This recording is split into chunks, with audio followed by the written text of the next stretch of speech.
हाय, hello, नमस्कार. मी प्रीती. तुम्हा सर्वांचे पुन्हा एकदा मनापासून स्वागत करते आपल्या एका नवीन व्हिडिओमध्ये. व्हिडिओ आवडला तर लाईक करा, शेअर करा, चॅनलला सबस्क्राईब करा आणि बेल आयकॉन प्रेस करा. चला तर आता आपण व्हिडिओला सुरुवात करू. मुलगी शिकली, प्रगती झाली. हे बोधवाक्य आपण नेहमी वाचतो.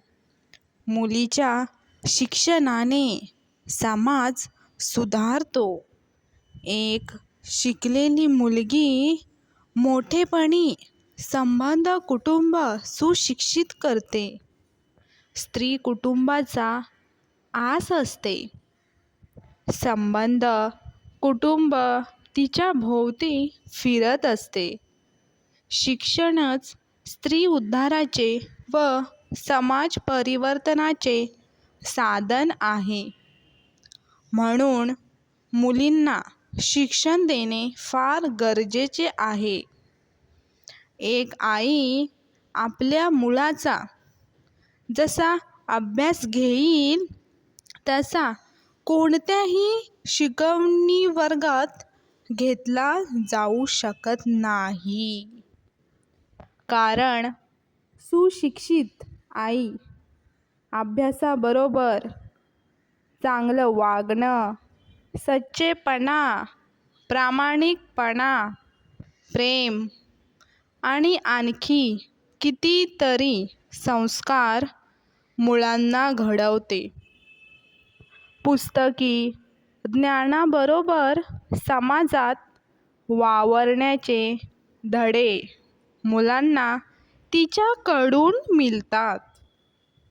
सगळ्याच दृष्टीने सशक्त पिढी ती तयार करते.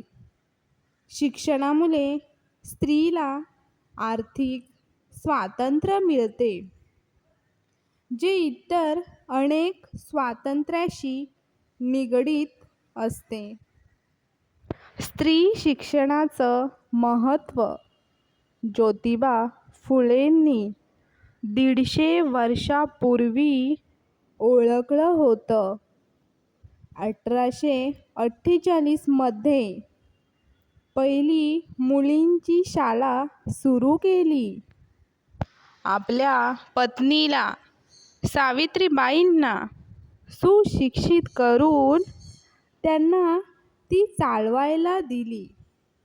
महर्षी कर्वेंनी क्षेत्रात किती आणि काय कार्य केले ते सर्वश्रुत आहे. आपण 21व्या शतकात राहणाऱ्यांनी शहरापासून दूर असलेल्या गावात, खेडोपाडी, आदिवासी वस्त्यांमध्ये मुलींच्या शिक्षणाला मदत केली पाहिजे. सध्या तरुण पिढी या कामासाठी पुढे सरसावली आहे. काही अडचणींमुळे शाळा नीट चालत नाहीत.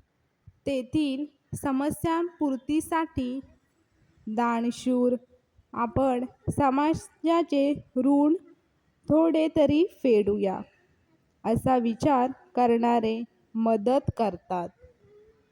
सोयी उपलब्ध करून देतात. त्यामुळे मुली शिक्षणाबरोबर आवडत्या खेळांमध्ये प्रावीण्य मिळवू लागल्या आहेत.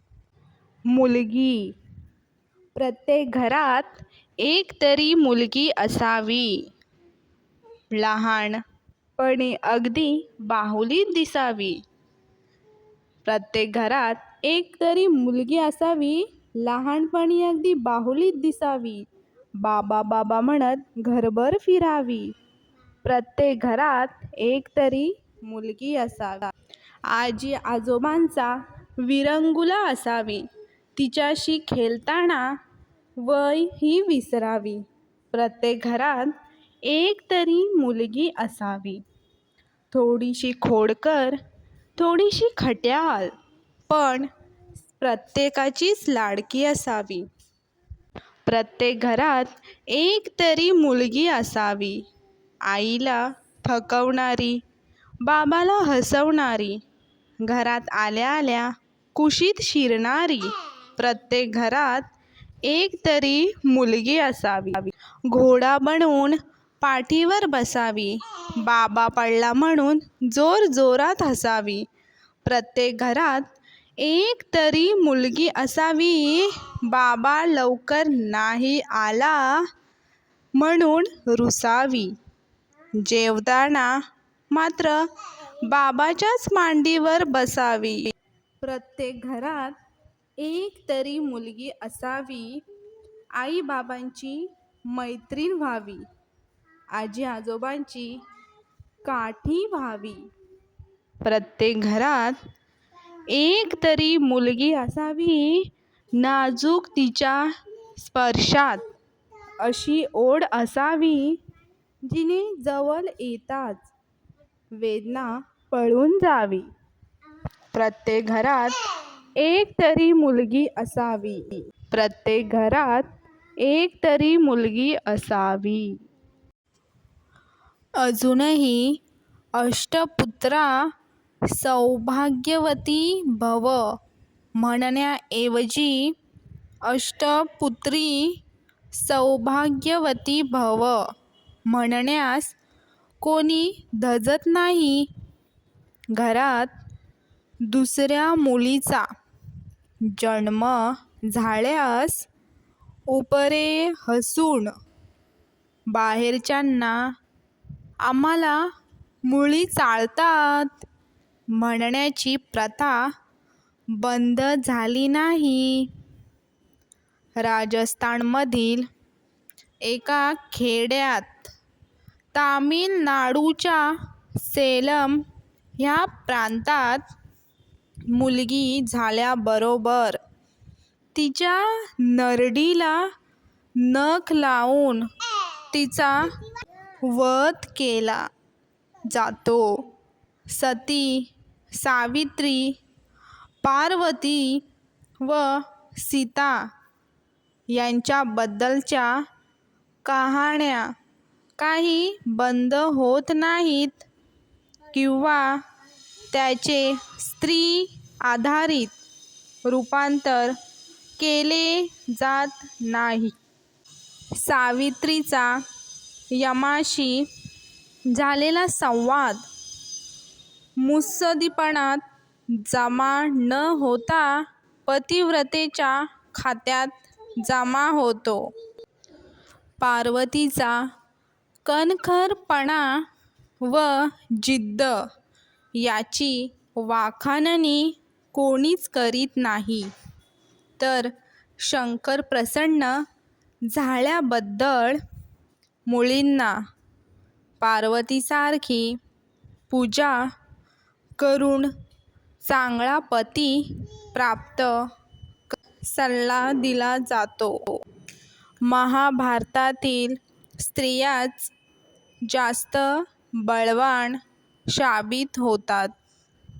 कोडं असलेला पंडू पिता होण्याच्या लायकीचा नाही, हे ओळखून कुंतीने जे पुरुष सुदृढ बालकांना जन्म देऊ शकतील त्यांचीच निवड केली. पण कोणीही हे लक्षात न घेता 5 पांडवांची माता म्हणूनच तिची ओळख करून देतात. अजूनही कोणी स्त्रीचा देवी माता म्हणून पूर्ण आदर करीत नाहीत, कारण की सर्वात वाईट शिव्या आईवरूनच आहेत. गटार भाषा पूर्णपणे स्त्री चारित्र्यावर शिंतोडे उडविणारी आहे. का हा भेदभाव? अशी थांबणार ही परवड. मुलगी झाल्यावर माता जर आक्रोश करू लागली तर स्त्रीचे सामाजिक स्थान कधीच सुधारणार नाही. ह्या सर्व कारणांचे विवेचन करण्याच्या उद्देशाने ह्या पुस्तकाचा उगम झाला आहे. डॉक्टर उषा बंबावाले आणि प्रतिभा यावळकर यांनी हे पुस्तक लिहिले आहे. धन्यवाद.